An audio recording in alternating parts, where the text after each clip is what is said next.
Bienvenue dans le podcast des dessineurs. Ici, on se fait du bien avec le dessin. Enfant, on est tous des dessineurs.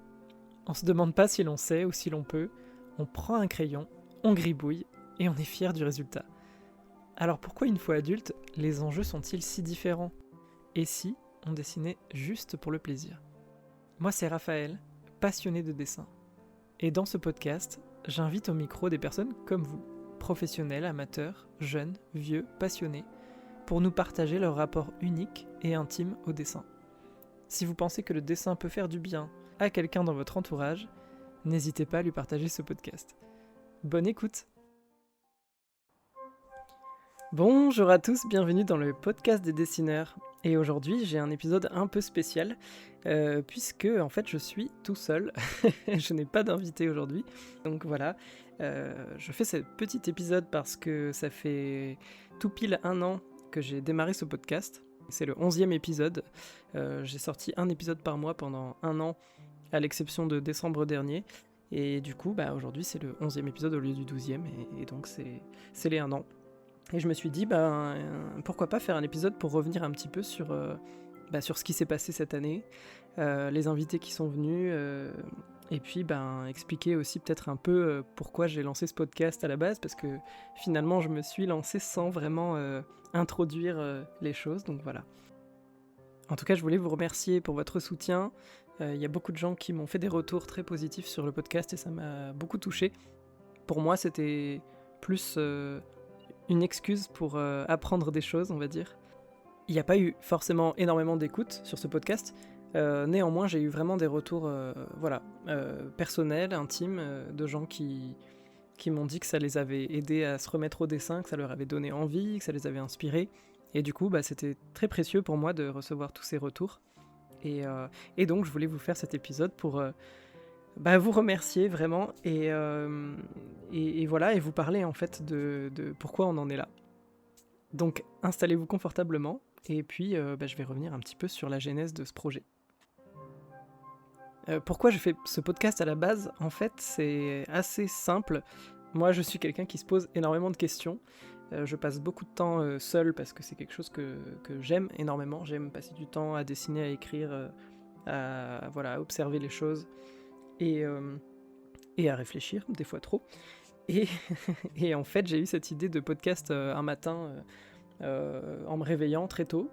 Et j'ai cogité dessus. Et en fait, je me suis dit, mais pour une fois, au lieu de peser le pour et le contre, de prévoir la faisabilité des choses et tout ça, pourquoi est-ce que j'essaierais pas de me lancer directement et de réfléchir après ?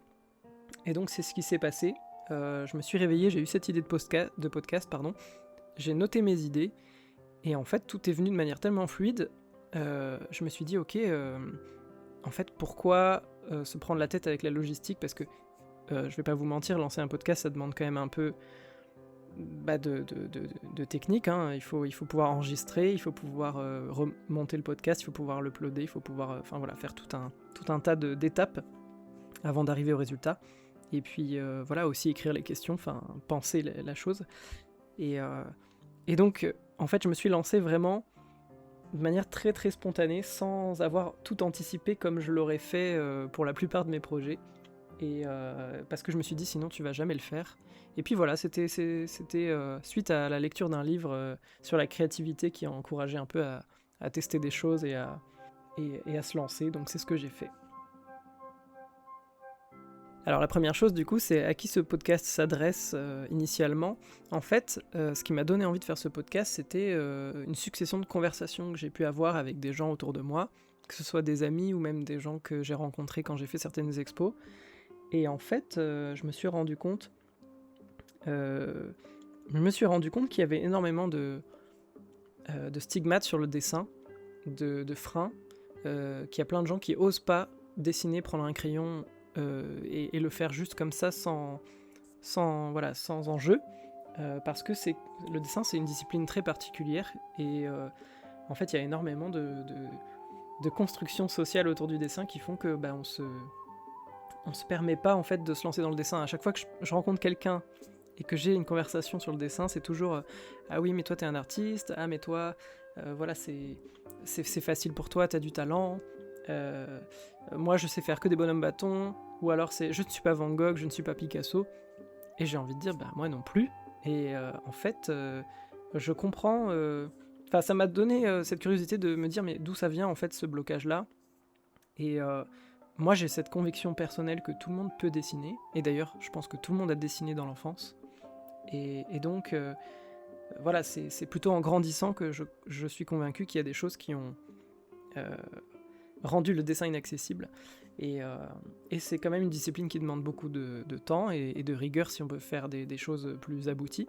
Néanmoins, on a tendance à oublier la simplicité de dessiner juste comme ça, quoi. Et je compare souvent ça à la cuisine ou à la danse, mais voilà, personne va me dire... si quelqu'un a envie de danser, il va pas me dire « Ah non, mais moi je suis pas danseur professionnel. » Enfin, en soirée, n'importe qui va se mettre à danser, il n'y a pas de... Il n'y a pas de problème vis-à-vis de la performance en fait. Et je ne sais pas pourquoi en dessin c'est vraiment beaucoup plus élitiste, beaucoup plus stigmatisé. Et ça, vraiment ça me fascine. Donc voilà, parce que pour moi c'est quelque chose d'essentiel. Dans la vie, le dessin c'est comme l'écriture, c'est quelque chose de vital pour moi. Je le fais tous les jours, alors c'est pas du tout une obligation, c'est plutôt un plaisir. Et c'est quelque chose qui m'accompagne, et voilà, dès que j'ai une idée, je la note, dès que j'ai envie de poser un concept, je fais un petit croquis, et c'est vraiment quelque chose qui me fait du bien, et je pense que c'est quelque chose qui apprend à se connaître aussi. Donc c'est vraiment un outil de découverte de soi, et d'observation des autres aussi, du monde qui m'entoure, et je pense que c'est des qualités qui aideraient énormément de gens, en fait, sans forcément... nécessité de savoir bien dessiner, quoi. Voilà, savoir bien dessiner, je trouve que c'est extrêmement surcoté. Des fois, je me dis juste, quand je vois l'état du monde actuel, je me dis, si Trump savait dessiner, peut-être qu'il serait pas aussi problématique, en fait. Et ça peut paraître bizarre comme réflexion, mais voilà. On pourra développer. En tout cas, je me pose beaucoup de questions dans la vie, et je me suis dit, mais pourquoi est-ce que je poserais pas toutes ces questions que j'ai au fur et à mesure de mes recherches personnelles et de mes moments passés à dessiner, est-ce que je les poserais pas à d'autres artistes qui, eux, auront peut-être d'autres réponses, d'autres points de vue, d'autres expériences à partager. Et du coup, j'ai été très touché de voir à quel point tous mes invités, en fait, avaient des points communs avec moi, même s'ils ont des histoires différentes, en fait, ils ont toujours traversé des choses similaires. Et ça, j'ai trouvé ça absolument passionnant. Parmi les questions qu'on est obligé de se poser aujourd'hui, évidemment, il y a quelle place donner au dessin, parce que tout le monde n'a pas le temps de dessiner, tout le monde n'a pas le temps de passer des heures à apprendre certaines disciplines, la perspective, l'anatomie, les proportions, et ça je le comprends complètement. Par contre, quand vous avez peut-être un coup de blues ou un moment difficile, pouvoir écrire dans son carnet ou dans son journal, ça peut être une façon d'extérioriser, et en fait le dessin c'est exactement la même chose, ça peut être juste prendre un crayon ou un pinceau, gribouiller un truc, évacuer de l'énergie, et en fait c'est aussi simple que ça, et c'est vraiment ce truc là dont on s'est coupé, alors que je trouve que dans l'enfance on se le permettait beaucoup plus facilement. Et donc voilà, c'est un peu ça que j'aimerais remettre dans le quotidien des gens un petit peu, et donc j'ai eu le plaisir de discuter de toutes ces questions avec mes invités. Donc au cours de cette année, on a parlé de pas mal de questions, on est revenu sur l'importance de l'échec. C'est quelque chose qui est extrêmement décourageant pour beaucoup de gens qui veulent progresser. Quand ils se mettent au dessin, on est face à beaucoup de frustration, on est face à ses propres limites, les limites de ce qu'on est capable d'observer, et le fait que la main n'arrive pas à suivre ce qui se passe dans le cerveau quand on a envie de poser une idée. Et en fait, le conseil que presque tous mes invités m'ont donné, c'est d'accepter l'échec, et surtout de faire avec, c'est-à-dire l'échec est inévitable, et en fait c'est même une succession d'échecs en fait, finalement. Et en fait, si on arrête de penser au résultat et qu'on se concentre sur le plaisir de le faire, c'est là où le processus prend le pas sur le reste, et c'est là où le dessin prend du sens en fait. Et ça peut paraître bizarre parce que les gens qui ne dessinent pas se projettent souvent plus sur le résultat, alors qu'en fait le résultat c'est presque plus... c'est tellement ponctuel et spécifique à à un contexte, c'est pas du tout le cœur de la pratique en fait. On a aussi beaucoup parlé du talent. Et cette question du talent, moi je me la suis beaucoup posée. Qu'est-ce que le talent ? Eh ben c'est pas moi qui le dis, ce sont mes invités. Mes invités me disent, le talent en fait c'est d'avoir envie de faire, c'est de ne pas compter les heures et de passer du temps en fait à faire, refaire par passion. C'est ne pas se décourager, c'est continuer. C'est ça le vrai talent en fait, c'est d'avoir passé du temps à observer, d'avoir mis de la passion dans l'observation de ce qui nous entoure. Et en fait, je trouve ça fascinant parce qu'il n'y en a aucun qui m'a répondu qu'il a eu des facilités ou que ça avait été un long fleuve tranquille ou que c'était un don et que du coup tout était juste sorti de ses mains comme ça sans travail quoi. Il y a forcément un énorme travail derrière le talent et ça c'est un truc qui est très important. On peut avoir du talent et ne rien en faire et donc le talent il existe quand par la pratique en fait. Et donc ça c'est vraiment un truc qui me semble très important. En fait j'ai posé beaucoup de questions à mes invités. J'ai eu la chance d'avoir plein de retours très positifs. Et je me suis dit, en fait, toutes ces questions, finalement, je les pose à un invité à chaque fois. Mais est-ce que ce serait pas intéressant, vu que ça résonne chez d'autres gens aussi, de poser la question directement à vous, aux auditeurs. Voilà. Donc du coup, j'ai quelques questions à vous poser et je serais vraiment, vraiment curieux de voir quelles sont vos réponses. Donc n'hésitez pas, en fait, à m'envoyer un message ou à répondre dans les commentaires du podcast ou sur mes réseaux. Voilà. Je serais vraiment ravi de vous lire parce que c'est pour ça que j'ai créé ce podcast à la base. C'est pour créer un lien avec les autres personnes qui se posent des questions comme moi, qui ont envie d'explorer et qui ont d'autres expériences en fait que les miennes. Donc voilà. Donc si j'avais une question à vous poser, pour les gens qui peut-être ne dessinent plus, mais qui ont quand même une fibre créative ou qui ont cette curiosité-là ou qui ont cette envie-là, mais qui n'osent juste pas se lancer. Moi, j'ai cette question à vous poser. Est-ce que vous vous souvenez quand vous avez dessiné, quand vous étiez enfant ? Est-ce que vous vous rappelez des dessins que vous faisiez ? Avec qui vous dessiniez ? Est-ce que c'était vos parents, vos grands-parents qui vous ont montré ?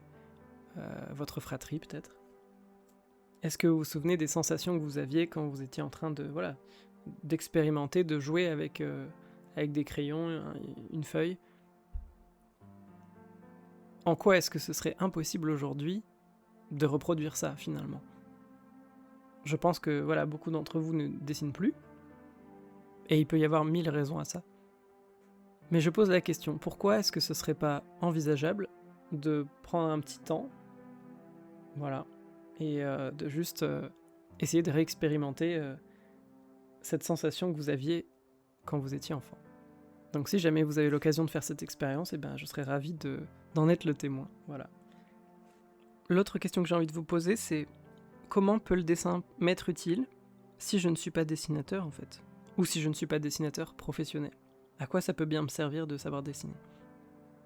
Ça c'est une question que je me suis posée. Et en fait, je pense que le dessin ça a énormément de vertus qui vont bien au-delà de juste du résultat, de l'image. Je pense que c'est pas juste pour faire du beau, il y a vraiment le fait que c'est une activité qui provoque des sensations, qui nous met dans une certaine posture. Et personnellement, j'ai vu il y a pas longtemps justement une vidéo d'un monsieur qui est peintre et qui dessine, et qui est aveugle en fait. Et ça m'a posé cette question et je me suis dit, c'est vachement intéressant parce que quel intérêt il peut avoir à dessiner puisqu'il peut pas profiter du résultat. En fait, il peut pas voir à la fin à quoi ça va ressembler, donc à quoi ça lui sert en fait. Et il en parle lui-même et j'ai trouvé ça intéressant parce que ça c'est venu confirmer ce que je ressentais. C'est que quand il dessine, il a des sensations. Il se repère en fait sur la feuille avec les traits qu'il est en train de tracer, avec le relief que ça va venir créer. Pareil au niveau des couleurs, en fait, selon les teintes, il va avoir des textures de peinture différentes. Par exemple, il va toujours diluer le noir beaucoup plus, donc ça aura toujours un aspect beaucoup plus liquide, et le blanc, par exemple, il sera beaucoup plus pâteux. Et comme ça, en fait, ça lui permet après de faire ses mélanges. Et donc, c'est une histoire de sensation, c'est une histoire d'activité. Et en fait, le processus est tellement plus important que le résultat. Et je pense que c'est parce qu'on a mis le résultat avant le process qu'on a perdu l'envie de faire du dessin juste comme ça pour le plaisir, quoi. Ça, c'est voilà, ce que je ressens, ce que je pense, et je pense que tellement de gens bénéficieraient de le faire comme ça, juste sans enjeu, quoi. Ensuite, le dessin, pour moi, c'est vraiment apprendre à observer, en fait. Si vous aimez le monde autour de vous, si vous aimez la nature, si vous aimez voilà, les animaux, les plantes, vous aimez aller faire des randonnées, vous balader, je pense que le dessin, c'est vraiment une façon de rendre hommage au monde aussi. C'est une façon de s'arrêter, de prendre le temps de regarder et de voir comment les choses existent, en fait. Et quelle forme elles ont, et quelle couleur elles ont, et quelle matière, et voilà, quelle énergie il y a dans toutes ces formes et ces silhouettes, en fait. Je pense que le dessin, ça peut vraiment apporter quelque chose de très important d'un point de vue personnel aussi, d'un point de vue psychologique, le fait d'apprendre à se connaître par le dessin. Parce que le dessin, en fait, ce que je trouve passionnant, c'est que quand on se pose face à la feuille, le problème, c'est pas de tracer un trait. Le problème, c'est toujours qu'est-ce que je vais dessiner, ou je ne sais pas comment je vais le dessiner, ou j'ose pas, ça me fait peur, je sais pas par où commencer. En fait, ça ne fait que dire quelque chose sur nos blocages à nous. Et ça, je trouve que c'est très intéressant parce que c'est quelque chose que j'ai appris par le dessin et aussi grâce à mes invités cette année, qui m'ont tous confirmé ça, c'est que finalement le dessin, on a souvent des blocages qui en fait sont pas des blocages... En fait le dessin il révèle des blocages, tout simplement. Il révèle des blocages qu'on a envers nous-mêmes. Et donc le fait de les travailler par le dessin, ça permet de dépasser des choses qui sont des problèmes de la vie de tous les jours, qui n'ont rien à voir avec le dessin, et le dessin c'est juste une sorte de façon d'évacuer. J'ai un invité qui m'a dit justement avec justesse que pour lui c'était une question d'hygiène d'avoir en fait le dessin dans sa vie, c'était un peu comme du sport, mais c'était voilà, une sorte d'hygiène artistique aussi, parce qu'on a besoin de se nourrir aussi d'autres façons, et j'ai trouvé ça extrêmement intéressant. Donc la question que j'aurais envie de poser en fait aussi, c'est pourquoi je devrais dessiner, ça c'est intéressant, mais pourquoi ne pas dessiner en fait ? Quel est l'intérêt de ne pas dessiner ? J'aimerais voilà, retourner le truc parce que je trouve que c'est quelque chose de tellement simple de prendre un crayon, de s'asseoir, de tracer un trait, et ça peut faire tellement de bien. Pourquoi s'en priver ? Voilà, donc c'est ça la question que j'ai envie de vous poser aussi. Et pour vous faire le lien avec la question d'apprendre à se connaître dans le dessin, donc là récemment j'ai travaillé sur un projet assez personnel en duo avec Fabienne Larnicole, donc j'ai travaillé sur les illustrations d'un oracle, donc un jeu avec des dessins d'oiseaux, et en fait c'était vraiment intéressant parce que ça m'a vraiment fait traverser plein d'étapes, de difficultés personnelles aussi, de remise en question et de doutes. Voilà, je me suis comparé à d'autres jeux qui avaient déjà été faits, à quoi bon faire le mien, est-ce que mes illustrations vont être intéressantes, est-ce qu'elles vont servir à quelque chose, et donc ça a été une façon aussi de me battre contre moi-même et de dépasser certains blocages que j'avais, et ça, le dessin, en fait, ça nous met face à nous-mêmes, et c'est quelque chose que je trouve qui est tellement important et qui peut vraiment être thérapeutique, en fait. Et voilà, j'ai eu aussi donc cette année des invités qui m'ont dit que ça les avait aidés à traverser des moments difficiles, qui s'étaient réfugiés dans le dessin, que ça avait été un exutoire, une place safe pour exprimer tout ce qu'ils avaient exprimé. Et je pense que c'est pas à sous-estimer parce que c'est extrêmement puissant. Donc est-ce que vous aussi, vous avez déjà expérimenté le plaisir ou le besoin en tout cas d'exprimer des choses par le dessin, et est-ce que ça vous a aidé à traverser des moments difficiles ? Voilà, je serais curieux de savoir. Du coup, cela m'amène aussi à un autre point, qui est un petit peu, je pense, un des blocages principaux par rapport au dessin, c'est la comparaison, en fait. Les gens ont tendance à se comparer. Quand je vous disais que la première des réactions, souvent, c'est « Ah non, mais moi, je ne sais dessiner que des bonhommes bâtons » ou « Je ne suis pas Picasso », cette réponse, pour moi, elle évoque ce besoin de tout de suite mettre ça sur une sorte d'échelle de performance et de se comparer à des gens. Et je trouve qu'à l'ère des réseaux sociaux, c'est extrêmement difficile, personnellement. Voilà, tous les jours, je tombe sur des comptes Instagram de plus en plus incroyables avec des créations que je trouve... Enfin voilà, qu'il faudrait des années à faire, et j'ai jamais le contexte de combien de temps il a fallu pour l'artiste pour le faire. Je sais pas combien d'heures par jour il peint, mais moi, personnellement, quand je suis en pleine peinture et que je tombe là-dessus, des fois ça me heurte parce que je me dis... Ça remet en question en fait tous les efforts que je suis en train de faire, tous les résultats que je suis en train d'obtenir, les progrès que je fais. Tout ça, c'est un petit peu, entre guillemets, ça part aux toilettes, si je peux me dire, parce que en fait, ça, voilà, c'est comme si ça n'avait pas de valeur comparé à des choses qui me passent voilà, dans mon feed. Et en fait, c'est hyper intéressant parce que leur chemin n'est pas le mien, déjà. Et puis, il n'y a pas de classement, en fait. Et ça, c'est un truc qui est très difficile à ignorer quand on est en train de peindre ou en train de dessiner. Mais voilà, moi je fais vraiment l'effort de tout couper. Quand je sais que je vais me mettre à dessiner sur quelque chose, je me force à ne pas aller voir ce que font les autres pendant toute la durée de mon projet. Parce que sinon, je sais que ça va peut-être me titiller sur cette fibre un peu d'envie de me comparer et de faire mieux. Et en fait, ça va me plonger dans le mal, tout simplement, et me décourager, quoi. Donc finalement, je finirai pas mon projet, je progresserai pas, et je me dirai à quoi bon. Sauf que voilà, j'ai un truc à vous dire pour tous les gens qui sont comme moi et qui se découragent vite, et qui ont tendance à se comparer beaucoup. En fait, il s'est arrivé tellement de fois que je partage quelque chose que j'ai fait, dans lequel j'avais pas forcément beaucoup de foi, justement. J'avais pas forcément, j'y croyais pas forcément que c'était quelque chose d'intéressant. Et c'est les autres, dans la façon dont ils l'ont reçu, qui ont pu me faire des retours surprenants des fois, et me prouver que, en fait, si, ça avait un intérêt, en fait, si, ça les avait touchés, en fait, si, ça leur avait apporté quelque chose dans leur quotidien, des choses que je n'avais pas prévues, hein, d'ailleurs. Et donc, c'est... En fait, on sous-estime énormément l'intérêt et le pouvoir de créer des choses et de les partager. Et je pense que c'est notre taf de pas se décourager, en fait. C'est notre taf de se protéger de ce schéma-là. Et donc voilà. Donc je voulais vous demander, est-ce que ça vous arrive vous aussi de vous comparer et de voir des gens sur internet et de vous dire non mais en fait franchement ça fait 3 heures que je suis en train de faire de l'aquarelle, là je tombe sur un truc, on dirait que j'ai fait un dessin d'enfant à côté. À quoi bon?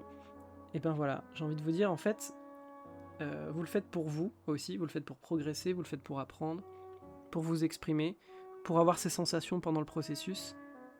Et tout ça, en fait, ça nourrit quelque chose de tellement profond sur le long terme que je peux que vous encourager à continuer, peu importe le résultat, en fait. Peu importe si vous faites des bonhommes bâtons, bah, faites des bonhommes bâtons, en fait, j'ai envie de vous dire.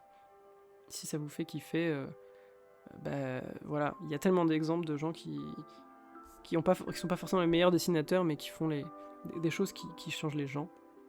Donc voilà. Voilà. Du coup, ça a été une année très remplie. Je suis content d'avoir réussi à tenir à sortir un épisode par mois, bon, excepté pour décembre.